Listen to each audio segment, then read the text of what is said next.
Hey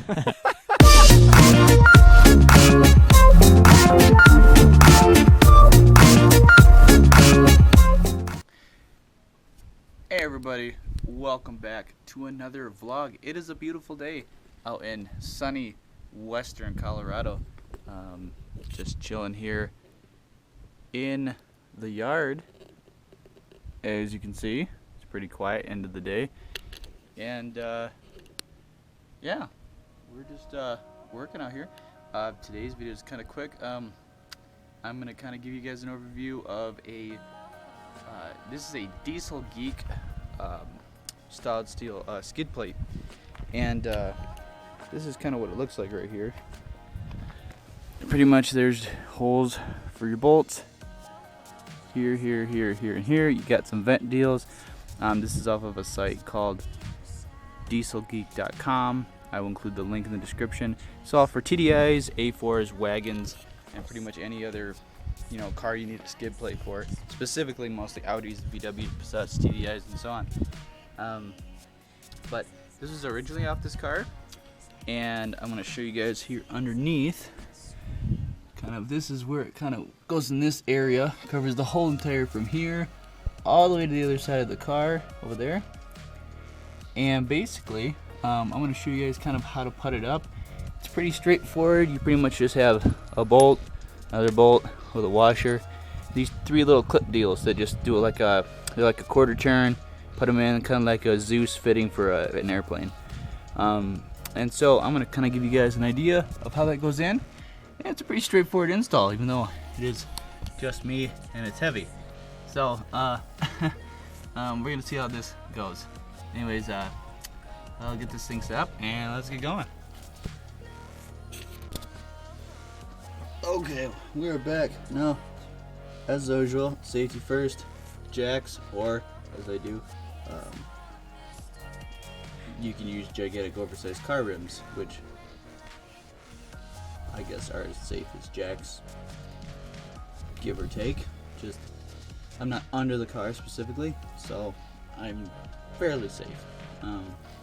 But always safety first when you're under car. Parking brake on, throw in first gear, you're not gonna roll. Okay, so first thing we're gonna do here is grab this thing.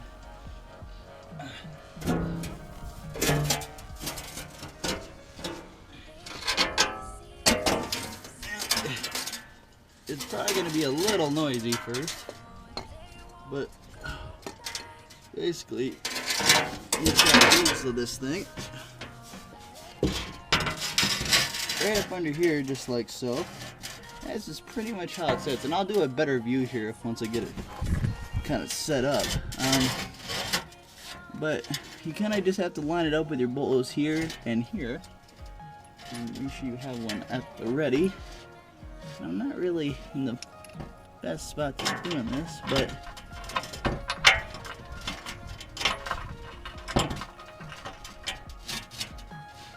let's see, is that the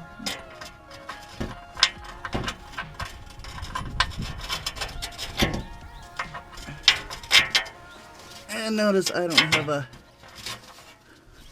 a lift for this.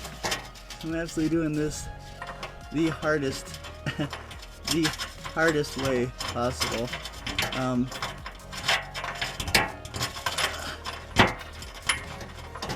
Alright, we got one bolt. One bolt in.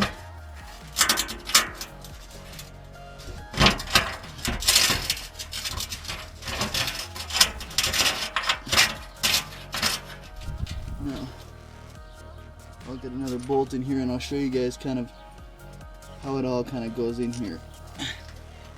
The bottom is still dirty, but the inside was the main part I was concerned about.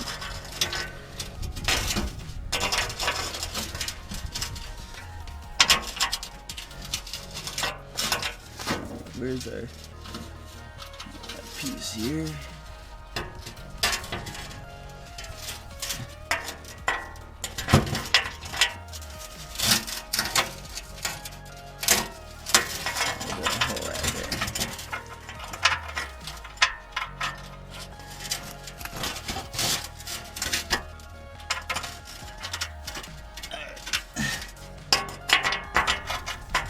she is.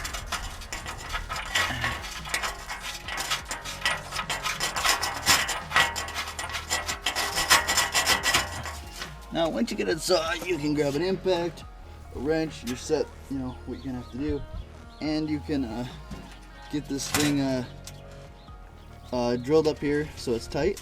Let me grab that, and I will, let me grab that, and I will be right back.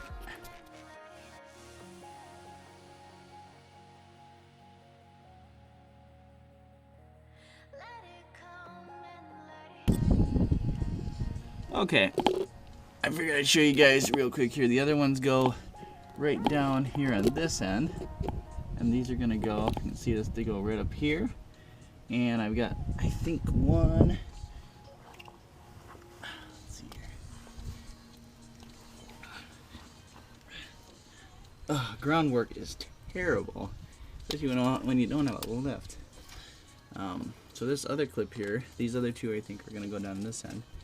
And basically these two, you're gonna wanna pull this whole thing kind of just forward if you can.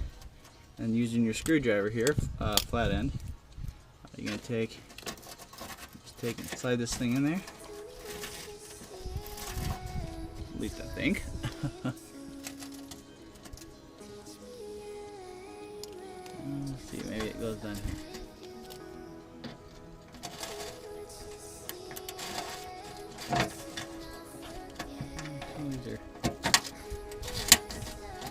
There you go. Just gotta you gotta push that plate up there. And there you go. Good to go. Also this piece right here attaches up to another trim piece you have in your wheel well. So generally you just gotta give these a good shove. And they go solid right in. Now, last thing is, flip over here real quick.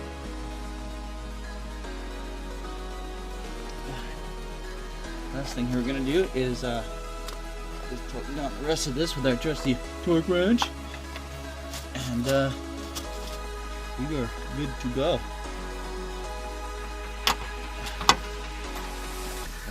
This is a bad view for you guys. Flip you around over here. Oh, I'm stuck.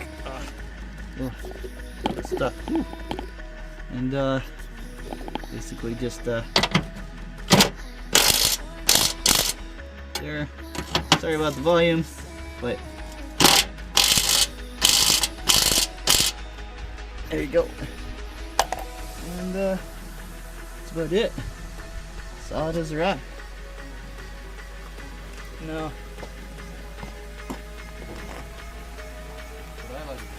What I like to do is go back and use a just a regular